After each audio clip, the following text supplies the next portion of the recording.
Ikalawang kabanata.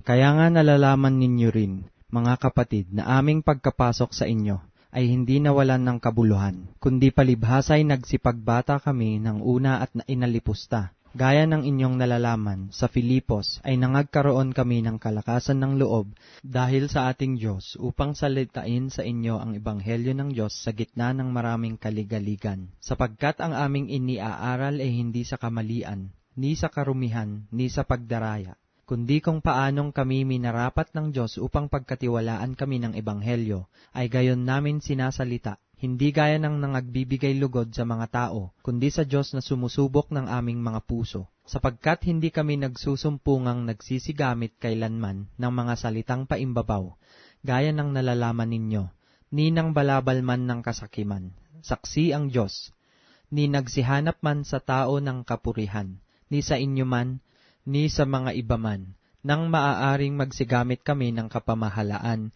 gaya ng mga apostol ni Kristo. Kundi kami ay nakagpapakalumanay sa gitna ninyo, na gaya ng isang sisiwa pagka inaamo-amo ang kanyang sariling mga anak. Gayon din naman, palibhasa'y may magiliw na pag-ibig sa inyo, ay kinalugdan naming kayo'y bahaginan, hindi lamang ng ebanghelyo ng Diyos, kundi naman ng aming sariling mga kaluluwa, sapagkat kayo'y naging lalong mahal sa amin. Sapagkat inaalaala ninyo, mga kapatid, ang aming pagpapagal at pagdaramdam. Amin ngang ipinangaral ang ebanghelyo ng Diyos na kami ay gumagawa gabit araw, upang huwag kaming maging isang pasanin sa kanino man sa inyo.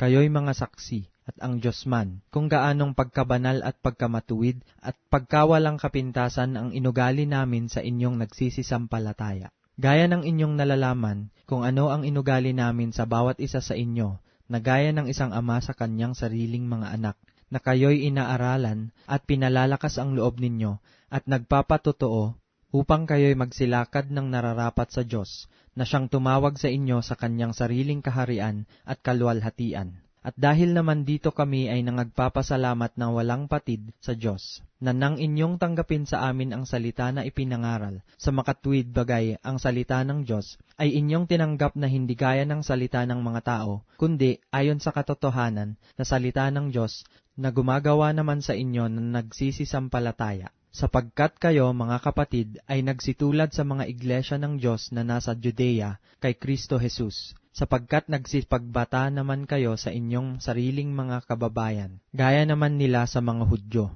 na nagsipatay sa Panginoong Jesus, at gayon din sa mga propeta, at kami ay kanilang pinalayas at di nangagbibigay lugod sa Diyos, at laban sa lahat ng mga tao, na pinagbabawalan kaming makipag-usap sa mga hintil, upang mga ligtas ang mga ito, upang kanilang paramihing lagi ang kanilang mga kasalanan. Ngunit dumating sa kanila ang kagalitan, hanggang sa katapusan.